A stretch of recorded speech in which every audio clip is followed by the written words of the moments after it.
The restaurant closed at 11.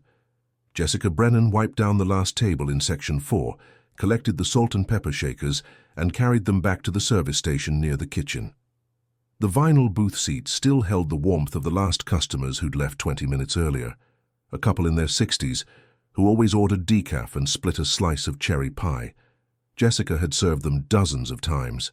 They tipped exactly 15%, counted out in quarters and dimes, and tonight was no different. She rolled her tips into her apron pocket, pushed through the swinging kitchen doors, and found the space empty except for the lingering smell of fryer oil and dish soap. The cook had already clocked out. The dishwasher had finished the last rack and left through the back. The manager was up front counting the register, his reading glasses halfway down his nose, a mechanical pencil tucked behind his ear. Jessica changed in the back room, a cramped space with a metal locker, a bench, and a bulletin board covered in schedule sheets and health department notices. She unlaced her black slip-resistant work shoes, the kind with rubber soles that squeaked on tile, and stuffed them into her backpack alongside her apron and a dog-eared paperback she'd been reading on breaks. She pulled on her Adidas sneakers, the ones with the fraying laces she kept meaning to replace. She was 20 years old, 2 semesters into community college, living with her mother in a duplex on Marlow Street. Her shift had been steady, nothing remarkable. A few regular customers, a table of teenagers who stayed too long and left coins scattered across the booth, an older couple who'd lingered past closing but made up for it with a decent tip. Jessica clocked out at 11:14 p.m., according to the time card, later pulled from the office safe. The manager barely looked up when she told him she'd see him Wednesday. She walked out the side exit into the employee parking lot, where her mother's Nissan sat under the far light pole, the only car left. That was the last confirmed sighting. By morning the car was still there, engine cold, driver's door hanging slightly open, interior light dead from a drained battery. Her backpack sat on the passenger seat, work shoes visible through the unzipped opening. The keys were gone. The yellow daisy keychain her mother would later describe to police officers with her voice shaking. Gone. Jessica's wallet was missing too, though whether she'd taken it with her or someone else had was impossible to say. The keys would not surface again for 26 years. When they finally did, pulled from a rusted tobacco tin buried near railroad tracks 40 miles away, they carried 2 words scratched into the rubber. On train. November in the Midwest that year came early and sharp. The first hard freeze had hit the week before, killing what was left of the marigolds in the planters outside the restaurant's front windows. The restaurant itself was a local fixture, family-owned, the kind of place where the menu hadn't changed in 15 years, and the coffee was always burnt by 9 p.m. It sat 2 blocks from the downtown transit hub, a low brick building where freight and passenger lines converged, the tracks running parallel to the service road behind the old warehouses. Jessica's route home was direct and familiar, north on 5th Street, right onto Hanover, then a straight 10-minute drive to the duplex. She'd driven it hundreds of times. Her mother, Laura, had lent her the Nissan after Jessica's own car, a rusted Civic with a dying transmission, finally gave up the previous spring. The arrangement was simple. Jessica could use the car for work and school as long as she kept the tank above a quarter and didn't let anyone else behind the wheel. That night, the tank was at half. The odometer read 87,342 miles. The car was locked when morning came, all doors except the driver's side, which the morning dishwasher found hanging open when he arrived at 6 a.m. to start prep. He called the manager first, thinking maybe someone had forgotten to secure the lot. The manager came down, saw the backpack, recognized the car, and immediately called Laura. Laura called the police. The first responding officer arrived just after 7, notebook in hand, taking in the scene under a sky that had gone from black to grey to pale orange. No signs of struggle, no broken glass, no blood on the pavement or the door handle. The backpack was unzipped, but nothing appeared missing. A textbook for her Tuesday sociology class, a hairbrush with a few strands of dark hair caught in the bristles, a tube of drugstore lip balm, a folded paycheck stub from 2 weeks prior. Her wallet, however, was gone, which only made sense if she'd taken it with her when she left the car. But the keys were the problem that wouldn't resolve. Jessica never went anywhere without those keys. The yellow daisy keychain was distinctive, something she'd had since junior year of high school, a cheap rubber fob she'd bought at a gas station on a road trip with friends. Laura recognized it instantly when the officer described it. The fact that the car remained but the keys did not suggested only a narrow set of possibilities, none of them comforting. Either Jessica had left voluntarily with someone she trusted, taking her keys and wallet, but abandoning her car and her plans to drive home. Or someone had taken her and taken the keys to delay discovery, or she'd dropped them somewhere in the lot or beyond, and they'd been picked up, pocketed, carried away. The driver's door being ajar but not fully open suggested interruption. Like she'd started to get in, then stopped or been stopped. It suggested hesitation or resistance. The officer photographed the scene, dusted the door handle for prints, and opened a missing persons case that afternoon. By then, Laura had already started calling everyone she could think of. If you've ever wondered what happens in the first 72 hours after someone vanishes without explanation, it's this. Every interaction from the days before suddenly carries weight. Every small decision gets examined, and the difference between normal and alarming becomes impossible to gauge. Laura started with Jessica's friends, the small circle of people her daughter actually spent time with outside work and school. There weren't many. Jessica worked 30 hours a week at the restaurant and carried 12 credit hours at the community college. Her schedule didn't leave much room for socializing. Her closest friends were two women from her English composition class, Adrienne, who sat next to her and borrowed pens, and Kimberly, who'd partnered with Jessica on a group presentation about Steinbeck. There was also Rachel, a former co-worker from a summer job at a hardware store, and a cousin named Bethany in the next county, who Jessica saw maybe twice a year at family gatherings. Laura called all of them. None had spoken to Jessica that day. None had plans to meet her. None had any idea where she might be. Jessica's last phone call, according to records pulled later that week, had been outgoing at 6:48 p.m. on November 17th, placed to the duplex landline, Laura answering on the second ring. Jessica confirmed she'd be home by midnight, maybe a little earlier if the night stayed slow. The call lasted 43 seconds. After that, her phone records went silent. No pages. This was 1994. And Jessica carried a pager her mother had insisted on, a small black device clipped to her backpack strap, and no voicemails left anywhere. The pager itself was later found still in her backpack, no new messages logged. The landline at the duplex stayed quiet through the weekend. If you're watching this from somewhere far from where Jessica lived, or if you've ever had someone just not come home and felt that specific kind of dread, take a second and subscribe. Cases like Jessica's fall through the cracks when attention fades, and keeping them visible matters. Drop a comment too. Where are you watching from, and have you ever had a moment where someone you knew just didn't show up and you couldn't explain why? Theories formed fast in those early days, the way they always do when the facts are sparse and the fear is immediate. The first theory was simple, almost comforting in its mundane explanation. Jessica had met someone, decided to leave, and staged the scene to look worse than it was. Maybe she wanted a fresh start. Maybe she was running from something Laura didn't know about. Debt, trouble, a relationship gone wrong. This theory had problems almost immediately. Jessica had no history of impulsive behavior. She was methodical, careful, the kind of person who wrote grocery lists and kept a planner with color-coded assignments. She'd been saving money from her shifts, cash tucked into a cigar box in her closet, working toward buying her own car outright so she wouldn't have to share the Nissan anymore. She'd told Laura just 2 weeks before that she was close, maybe by January, maybe February at the latest. Leaving in the middle of the night with no money beyond what was in her wallet, no vehicle, and no explanation contradicted everything about her pattern of living. The second theory was darker and more immediate. Someone she knew, someone from the restaurant or campus, had arranged to meet her after her shift and something had gone wrong. Perhaps it started as something innocent, a conversation, a ride offer, a plan that shifted, and ended in panic or violence. The problem with this theory was motive. Jessica didn't date, not seriously. She'd gone to a movie once with a classmate over the summer, but it hadn't gone anywhere, and they'd stayed friendly but distant. She didn't owe money. She didn't have enemies.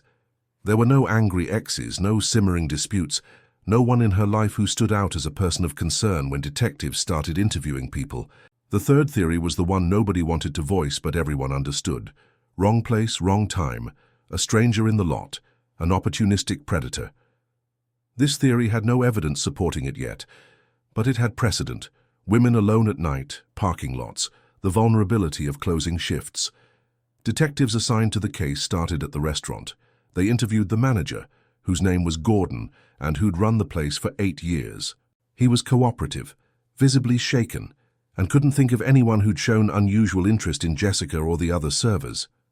They interviewed the cook, a man in his 50s named Dale, who'd worked the line for a decade and rarely spoke beyond calling out orders.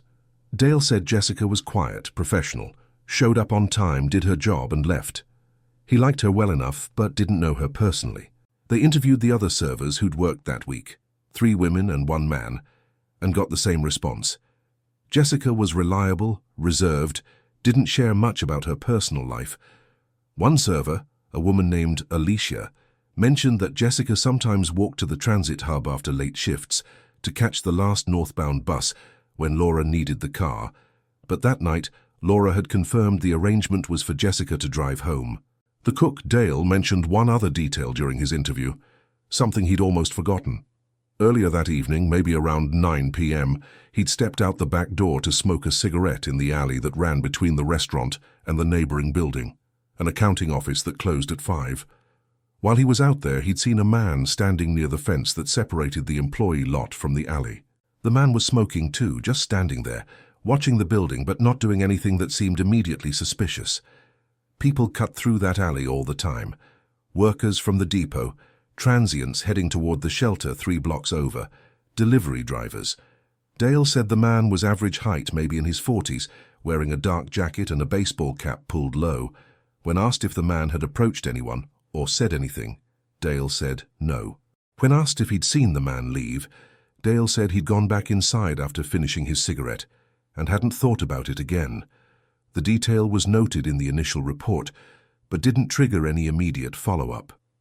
It was filed as a possible witness, nothing more. Detectives canvassed the area around the restaurant and the employee lot. In 1994, security cameras were not standard, especially not for small businesses or outdoor lots. The building next door had no cameras. The transit hub had cameras inside the main waiting area, but none covering the exterior tracks or platforms. The street had light traffic after 10 p.m., mostly people heading home from second-shift jobs, a few bargoers, the occasional freight truck. Detectives found 2 drivers who'd passed through the area that night. One, a man delivering bread to a grocery store, thought he'd seen a car in the employee lot around 11:30, but couldn't recall any details, color, make, whether anyone was inside. Another driver, a woman heading home from a nursing shift, said she'd seen nothing unusual. A third potential witness, a man who lived above a shop across the street, said he'd heard a car door slam sometime after 11 but hadn't looked out the window. The sound could have been from the lot or from the street. There was no way to confirm. The following week, search crews organized by the county sheriff's office combed the area within a 2-mile radius of the restaurant. They checked empty lots, railroad easements, the overgrown areas behind the warehouses, the ditches along the service roads. They walked the length of the transit hub platforms, searched the tracks, looked inside abandoned buildings. They found nothing, no clothing, no signs of disturbance, no evidence Jessica had been in any of those places. A tip line was established, and the calls started coming in almost immediately. Sightings at gas stations 50 miles away, at bus stops in neighboring states, at diners and rest areas along the interstate. Each one was logged, checked, and eventually ruled out. A woman in Ohio said she'd seen Jessica at a truck stop off I-70, but the woman she described was 10 years older and traveling with a child. A clerk in Kentucky thought someone matching Jessica's description had bought cigarettes and a map, but Jessica didn't smoke and the timeline was off by 3 days. By mid-December, the active search had scaled back. The case remained open, the file growing with reports and dead-end leads, but the urgency that defined those first weeks began to fade. Laura refused to let it fade. She printed flyers at a copy shop, 100 at first, then 500 more. Jessica's face stared out from telephone poles, bulletin boards at grocery stores, windows at gas stations. Laura drove to neighboring towns and posted them there too. She kept Jessica's room exactly as it had been the morning of November 18th, textbooks stacked on the corner of the desk, closet door half open, the bed made with the quilt her grandmother had stitched. She kept calling the detective assigned to the case, a man named Orville Hendricks who worked out of the county office and had a reputation for being thorough but quiet. Hendricks took her calls, updated her when there was something to update, and didn't offer false hope. He told her honestly that cases like this, when there was no body and no witness and no clear motive, were the hardest to solve. He told her they were doing everything they could. Laura believed him, but belief didn't ease the waiting. The investigation's only substantial lead came in late November, 10 days after Jessica vanished. A routine check of her bank records revealed something small but strange. Jessica's debit card, which she'd kept in her wallet, had been used once after she disappeared. On November 23rd, 5 days after her shift ended. The transaction occurred at an ATM in a town called Kirby, population 3,400, located 40 miles west along the freight rail line. The withdrawal was for $20, the daily maximum her account allowed at the time. The ATM was located outside a closed bank branch near the railroad crossing on Kirby's Main Street. The machine had no camera. The transaction logged at 2:37 a.m., an hour when the street would have been empty, the businesses dark. The card was never used again after that withdrawal. Detectives drove to Kirby the next day. It was a pass-through town, one main street, a grain elevator at the north end, a couple of bars that closed at midnight, a diner that opened at 6. The bank that owned the ATM had no record of anyone reporting suspicious activity that night. No businesses along the street had security footage. Most didn't have cameras, and the ones that did recorded over their tapes every 72 hours. Hendricks and his partner walked the street, showed Jessica's photo at the diner, the bars, the gas station at the edge of town. No one remembered seeing her. The bartender at a place called the Ox looked at the photo for a long time, said maybe she looked familiar but he couldn't be sure, then admitted he saw 100 faces a week and they all blurred together after a while. The diner waitress said the same. The gas station clerk didn't recognize her at all. The $20 withdrawal became the subject of intense analysis. If Jessica had used the card herself, it suggested she was alive 5 days after vanishing, that she'd traveled 40 miles west for reasons unknown, and that she'd needed cash in the middle of the night. But it also raised questions. Why Kirby? A town with no connection to her life. Why wait 5 days? Why only $20? If someone else had used the card, it meant they had her wallet, knew her PIN, and were bold enough or desperate enough to risk using it where it could be traced. Either scenario was disturbing. Laura held on to the idea that Jessica had used the card, that she was out there somewhere, maybe confused, maybe scared, maybe trying to signal for help in the only way she could. Detectives were less certain. The timing, the location, the amount, all of it felt wrong, like desperation or coercion rather than intent. Hendricks requested the ATM's transaction log for the entire month of November, looking for patterns. Nothing stood out. The machine processed a couple dozen transactions a day, mostly locals, mostly during business hours. The 2:37 a.m. timestamp was unusual but not unique. There were 3 other transactions that month, processed between midnight and 4 a.m., all from accounts tied to Kirby residents or workers passing through. Hendricks interviewed those account holders. All had legitimate explanations. One was a nurse who worked night shifts at the regional hospital 15 miles north. Another was a truck driver who stopped in Kirby to refuel. The third was a college student home for Thanksgiving who'd stayed out late with friends. None of them remembered seeing anyone else at the ATM, but none had been paying attention either. The withdrawal remained unexplained, a single data point that suggested Jessica, or someone with her card, had been in Kirby but offered no clarity about what came before or after. By the spring of 1995, the case had been transferred to the Cold Case Unit, a small division that handled unsolved disappearances and homicides stretching back decades. Hendricks stayed on as the primary contact, but his caseload expanded, and the time he could dedicate to Jessica's file shrank. The detective who'd worked it with him initially retired that summer. His replacement, a younger investigator named Paulson, inherited a box of notes, a timeline with significant gaps, and a list of leads that had gone nowhere. The story ran in the local paper twice more, once on the 6-month mark, once on the 1-year anniversary of Jessica's disappearance. Laura gave interviews both times. She described Jessica as responsible, grounded, someone who planned ahead. She said her daughter wouldn't just leave without a word. She said someone knew something, and she begged them to come forward. The articles generated a few more tips, none substantial. A psychic called the tip line, claiming Jessica was near water, possibly a lake or river, but couldn't offer specifics. A former classmate reached out to say she thought Jessica had mentioned wanting to move out west once, maybe to Colorado or Oregon, but she couldn't remember when or in what context, and it sounded more like a passing comment than a plan. None of it advanced the investigation. The case file stayed active in the official sense, marked open, periodically reviewed, but realistically it had stalled. The years stacked up. Laura never moved from the duplex on Marlow Street. She kept the Nissan for 2 more years, but every time she got behind the wheel she thought about Jessica, sitting in that same seat, and eventually she couldn't anymore. She sold it in 1998 to a couple who had no idea of its history. The new owners drove it for another 6 years before trading it in. Jessica's name appeared in databases for missing persons, in clearinghouse registries maintained by federal and state agencies, in annual reports tallying the unsolved. Her face aged digitally in forensic composites, what she might look like at 25, at 30, at 35. Laura received copies of those images in the mail, courtesy of a non-profit that worked on long-term missing persons cases. She kept them in a folder but rarely looked at them. They felt like giving up. Laura marked every birthday privately. November 17th became a day she dreaded, a marker of absence. She never held a memorial service because that felt like an admission Jessica was gone for good, and she wasn't ready for that. Some families found a kind of closure in rituals, funerals, grave markers, spaces to gather and remember.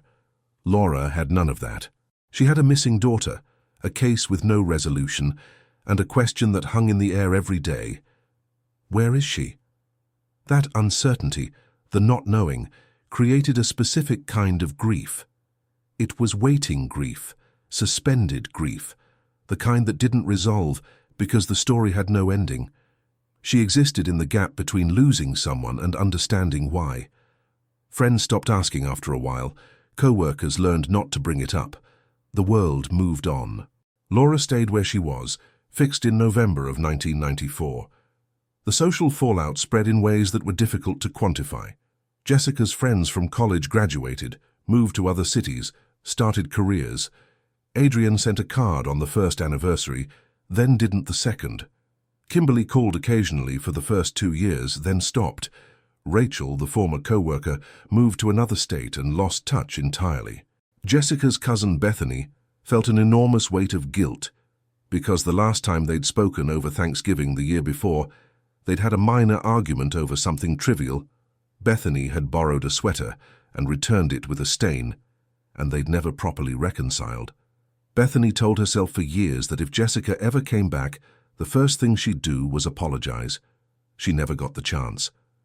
The restaurant changed ownership in 1999, then again in 2003.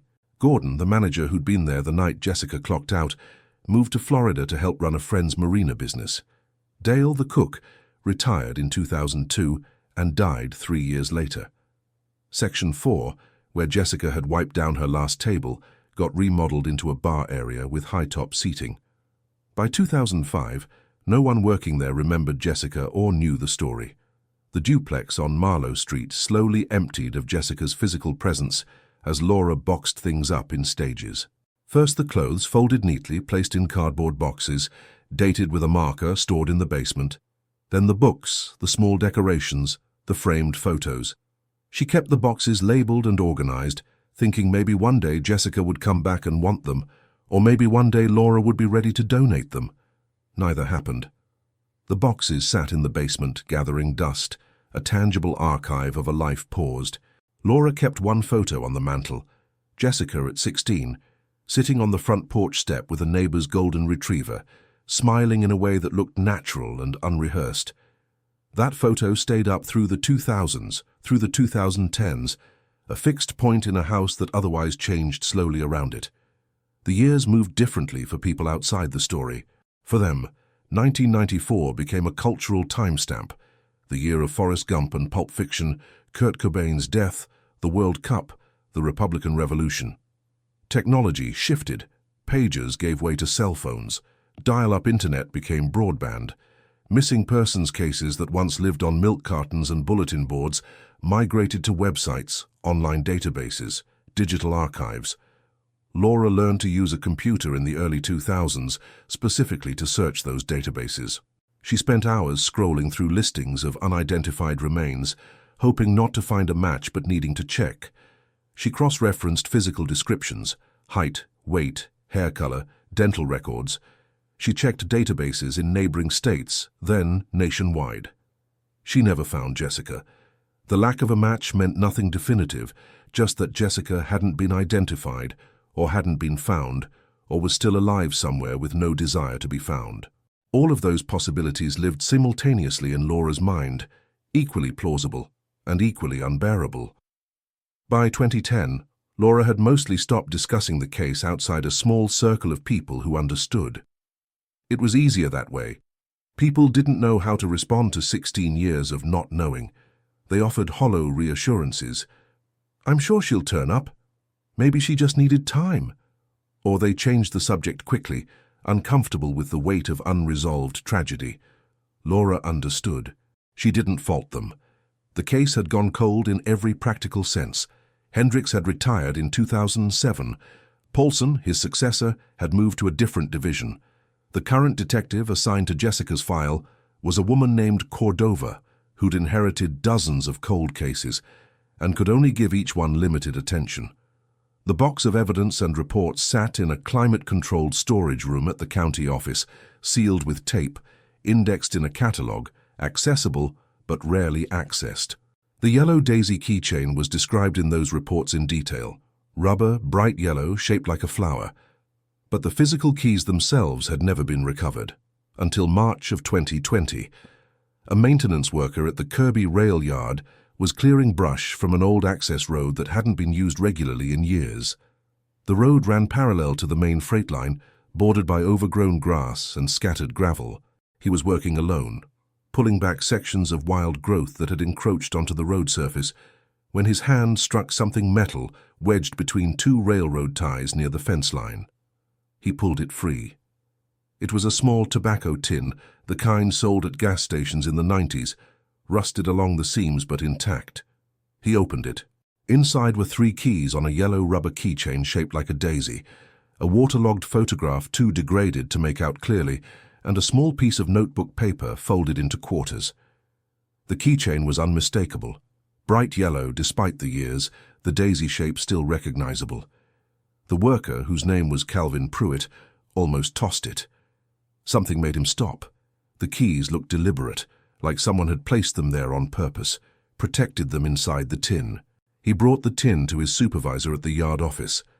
The supervisor, a man named Leonard Voss who'd worked at the rail yard since 1987, looked at the contents and felt a flicker of recognition. He remembered a missing persons case from the mid-90s, something about a young woman who'd vanished near the depot downtown. He remembered because his wife had worked at the same restaurant where the woman had worked, though on different shifts. He called the Kirby Police Department. The Kirby Police contacted the county sheriff. The sheriff pulled Jessica Brennan's file and cross-referenced the description. The yellow daisy keychain matched exactly. DNA testing couldn't be performed on the keys themselves. Too much corrosion, too many years of exposure. But the keychain's description was specific enough that detectives felt confident in the connection. The photograph, once carefully dried and digitally enhanced, showed a young woman in dark clothing sitting on a porch step. The image quality was poor, but the outline matched Jessica's build and coloring. The notebook paper was more revealing. Written in pencil, faded but still legible, were 2 words: "On train." The discovery reopened everything. Laura Brennan, now 73 years old, received a call from Detective Cordova on a Tuesday afternoon in April. Cordova explained what had been found, where, and when. She said they were reinvestigating the case with this new evidence. She said the keys placed Jessica in Kirby, or at least strongly suggested she'd been there, or that someone involved in her disappearance had been there. Laura asked about the note. Cordova said they were working to determine if it was Jessica's handwriting by comparing it to writing samples from her school records. She said the phrase, "on train," was significant. It suggested movement, possibly forced, possibly an attempt to communicate her location. She said they were pulling freight and passenger schedules from November 1994, checking crew logs, interviewing retired railroad workers. She said it was the first real break in over 2 decades. Laura thanked her and hung up the phone. She sat at her kitchen table for a long time afterward, staring at the wall calendar, trying to process what it meant. The keys had been there the whole time, 40 miles away, hidden near the tracks in a town Jessica had no connection to. The ATM withdrawal suddenly made more sense, not as Jessica trying to access money, but as someone else using her card before disposing of it. The reinvestigation moved carefully and methodically. Cordova and a team of 2 other detectives pulled archival records from the Regional Railroad Authority. In November of 1994, the Kirby Yard serviced both passenger and freight trains. The passenger line ran twice daily, a morning train heading northwest and an evening train returning southeast, connecting small agricultural towns along a corridor that stretched into North Dakota. The freight line operated on irregular schedules, hauling grain, manufactured goods and materials, with trains often departing late at night to avoid conflicts with passenger traffic. Cordova focused on the night of November 17th. According to the logs, a freight train designated as Route 47F had departed the downtown depot at 11:52 p.m., scheduled to stop briefly in Kirby at approximately 1:15 a.m. before continuing northwest toward the regional hub in North Dakota. The train consisted of 16 cars, mostly grain hoppers leased to agricultural cooperatives, and 3 box cars owned by a manufacturing distributor. The crew that night included an engineer, a conductor, and a brakeman. All 3 were retired by 2020. Cordova tracked them down. The engineer, a man named Donald Krause, was living in Arizona. He agreed to a phone interview, but remembered very little about specific runs from that era. He said night freight was routine, mostly automated, and unless something went wrong, one run blended into the next. The conductor, whose name was Barry Holmquist, had passed away in 2006. Cordova obtained his contact information from personnel files and reached out to his widow, who said Barry had never mentioned anything unusual from his railroad years. The 3rd crew member, the brakeman, was a man named Elliot Finch. He was 79 years old, living in a nursing facility 2 counties over. Cordova drove out to interview him in person. Finch was sharp enough to remember the general arc of his career, though specifics blurred after nearly 3 decades. Cordova showed him the date, November 17, 1994, and asked if he recalled anything unusual about that run or any runs that week. Finch thought for a while, his hands folded on the table between them. He said night runs all felt the same after a while. The Kirby stop was usually quick. Check the couplings, make sure everything was secure, then move on. But then Cordova mentioned the keys, the missing woman, the tin found near the tracks, and Finch's expression changed. He said there was something from around that time, something he'd thought about over the years but never reported, because it hadn't seemed significant in the moment, and because he'd convinced himself it was probably nothing. He said that on one of those late-night runs in November, he couldn't pinpoint the exact date without seeing the logs, but it was in that window he'd gone back to check the coupling on one of the box cars during the Kirby stop. The train had jerked harder than usual when they'd hit the brakes, and he wanted to make sure nothing had come loose. While he was back there, crouched between the cars, he heard a sound from inside one of the box cars. Metal scraping on metal, like something shifting. The car was supposed to be empty, heading back to be reloaded. Company policy was to keep the doors sealed unless you were loading or unloading. But the sound bothered him. He opened the door about a foot, shone his flashlight inside. The interior was dark, just the beam of his flashlight cutting through dust and shadows. He swept the light across the floor and walls. That's when he thought he saw someone, a figure sitting against the far wall, knees drawn up, head down. He called out, said, "Hey," or "Who's in there?" something like that. No response. He stood there for a few seconds, debating whether to climb in and check. Railroad policy required him to report any transients riding the cars, but it happened often enough that most crew members looked the other way unless there was a safety issue. Finch said he was tired, the train was already behind schedule, and he convinced himself it was just shadows or maybe a tarp bunched up against the wall. He closed the door, secured it, and moved on. He said that decision haunted him for years afterward, especially once he'd heard about the missing woman from the restaurant. He said when Cordova mentioned the keys and the note, it clicked into place. He wished he'd checked. He wished he'd done more. Cordova requested the train logs and identified the boxcar Finch described. It was car 4471, leased to a regional distributor that manufactured agricultural equipment. The car had been in rotation from 1992 through 2000, then decommissioned and sold to a salvage operation. Cordova traced the car's current location to a rail yard in Nebraska. The car was still there, stripped of most hardware, mostly rust and metal skeleton. A forensic team flew out in May of 2020 to examine it. They documented everything: dimensions, serial numbers, any markings or evidence that might have survived 26 years of weathering and use. In the rear corner, near where the wall met the floor, they found something small but critical: a set of initials scratched into the metal. The letters were faint, corroded, but visible under the right light. J.B. The forensic team photographed it from multiple angles, measured the depth of the scratches, documented the tool marks. They pulled writing samples from Jessica's school records, essays, notes, assignments, and compared the style. Metal doesn't hold the same precision as paper, but the formation of the letters was consistent with Jessica's handwriting.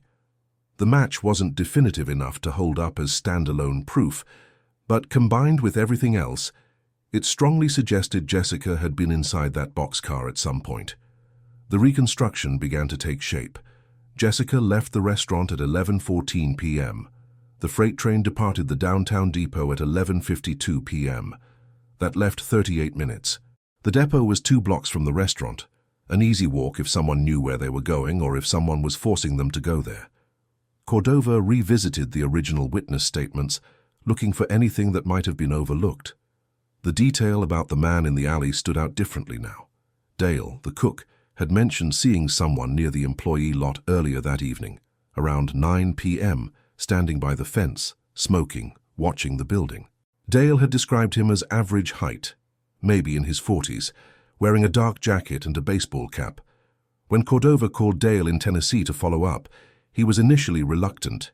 It had been 26 years, his memory was hazy. But one detail came back to him clearly. The man had been carrying a duffel bag. Dale remembered because it seemed odd for someone just passing through.